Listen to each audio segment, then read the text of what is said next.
Here I've got REALME X50 5G, and let me show you how to clear browsing data on the following device. So first of all, you have to open the browser that you are using. In my case, it is Google Chrome.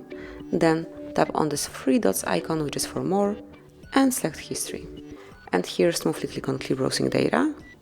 And now you will notice basic and advanced options.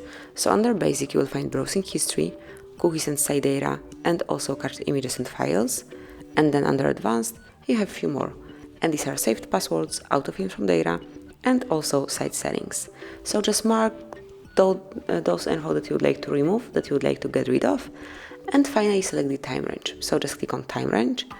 And you can pick last hour, last 24 hours, 7 days, 4 weeks, or all time. And I would like to clear it fully, so I will pick all time and then click on clear data.